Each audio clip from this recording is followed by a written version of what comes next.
Assalamualaikum Lur. Lur, buat teman-teman yang pengen servis motor injeksi tapi tidak punya alat yang mahal-mahal, buat beli alat tester untuk kalibrasi ulang sensor-sensor dan juga ECM-nya. Saya punya tips untuk teman-teman yang bengkel-bengkel pinggir jalan atau yang di rumah-rumah. Alat sederhana yang nanti bisa digunakan untuk menservis motor-motor injeksi. Tetap walaupun sederhana, tapi teman-teman harus keluar sedikit modal ya. Karena untuk injeksi itu semuanya sistemnya sudah berubah, berbeda dengan motor-motor manual zaman 5-4 tahun yang lalu lah.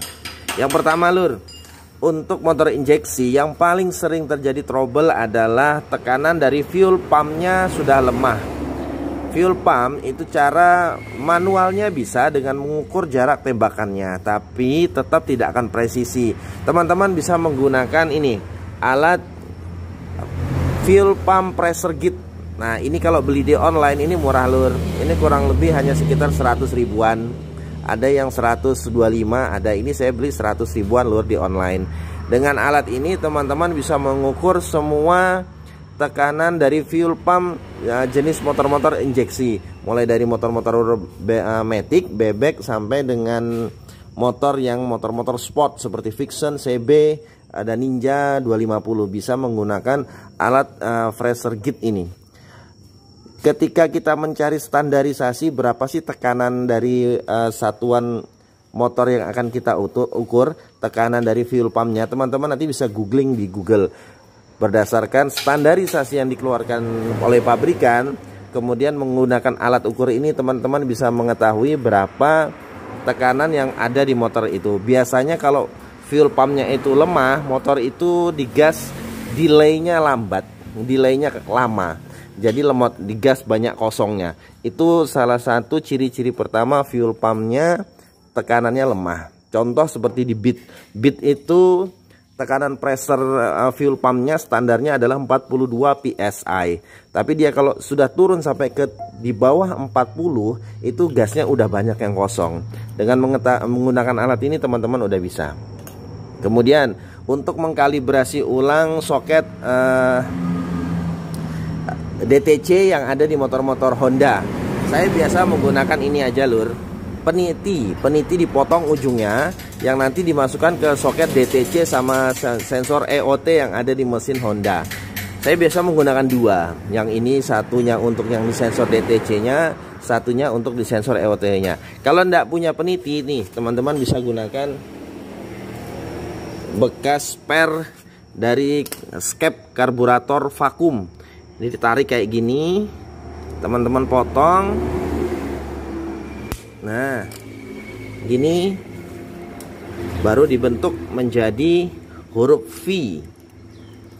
Nah, yang penting bahannya berdasarkan dari logam karena sifatnya dia harus konduktor, bisa menghantarkan dan membaca arus listrik. Nih, teman-teman bisa pakai bekas pernya skep karburator vakum. Nah, karena juga ujungnya cukup kecil, ini akan masuk pada soket sensor DTC dan EOT di motor-motor Honda Vario, Honda Beat, Scoopy dan lain-lain seperti ini. Nah, jadi sederhana, tidak perlu beli. Kemudian untuk mengetahui arus positif, kebanyakan sensor-sensor di motor matic itu menggunakan arus DC. Yang di standby kan adalah arus positif dan arus negatif. Teman-teman bisa menggunakan ini, kabel tester DC, bukan tester AC ya yang biasa kita gunakan untuk listrik di rumah-rumah. Ini sensor DC 12-24 volt. Kalau dipakai di sensor rumah tangga ini jebol, nanti di sini dia ada lampu LED-nya. Jadi ini bisa digunakan untuk mencari arus pada kabel-kabel yang standby di soket, baik arus negatif ataupun arus positif. Satunya kalau mencari arus positif, satunya ini dihubungkan ke negatifnya aki, dan yang satunya digunakan untuk mencari arus positifnya. Begitu juga sebaliknya, kalau ingin mencari masanya atau arus negatifnya, yang ini dihubungkan kepada arus positif aki, yang ini digunakan untuk mencari arus negatifnya atau massa. Kemudian lur, ini agak sedikit mahal.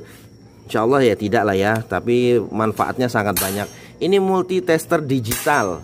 Kalau di elektriknya injeksi ini sangat berguna lur, untuk mengetahui tahanan, kemudian untuk mengecek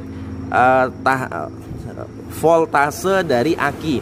Ingat lur, motor injeksi itu nyawanya ada di aki. Kalau akinya bermasalah, maka sudah pasti motor injeksinya bermasalah, tidak akan mau enak, tidak akan mau hidup. Karena ada beberapa sensor itu yang ketika kunci kontak di-on-kan, dia sudah mengambil suplai arus 12 volt dari aki. Nah, jadi pertama untuk multi tester digital ini kita butuh untuk mengetes aki. Itu dengan mengarahkan ke sensor volt, kita akan bisa mengetahui berapa tekanan, berapa voltase dari aki yang ada di sepeda motor. Yang tidak kalah pentingnya ini untuk mencari kabel yang putus atau tidak dengan mengarahkan ke satuan ohm.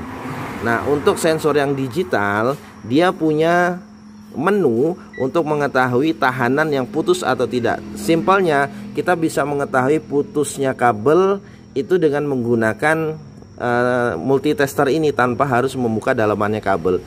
Ketika ujungnya dihubungkan seperti ini lur, dia akan bunyi.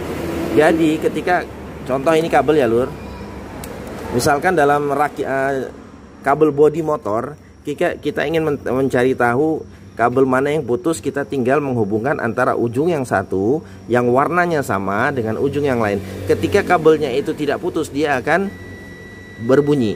Tapi ketika kabelnya dia tidak terhubung, maka dia tidak akan berbunyi. Jadi ini sangat menghemat waktu kita untuk mencari trouble kelistrikan berupa kabel-kabel yang putus, tahanan, kemudian juga output dari kiprok untuk mengetahui tekanan yang keluar dari kiprok, baik itu supply ke lampu ataupun supply arus DC ke aki. Lur. Kemudian yang lainnya tinggal tambahan pengembangan dari sampean-sampean semua. Pastinya kalau pengen jadi mekanik, jangan pernah berhenti belajar lur. Belajar mengetahui ciri-ciri motor injeksi yang pada umumnya itu sering terjadi kerusakannya di motor-motor customer.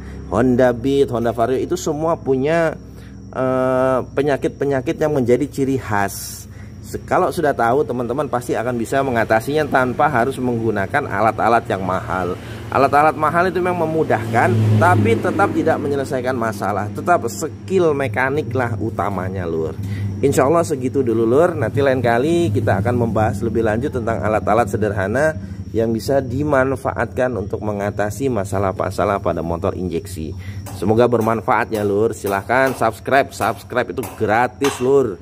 Subscribe itu gratis. Komen dan bagikan video ini agar semua teman-temannya bisa menservis sendiri motornya. Terima kasih lur. Assalamualaikum.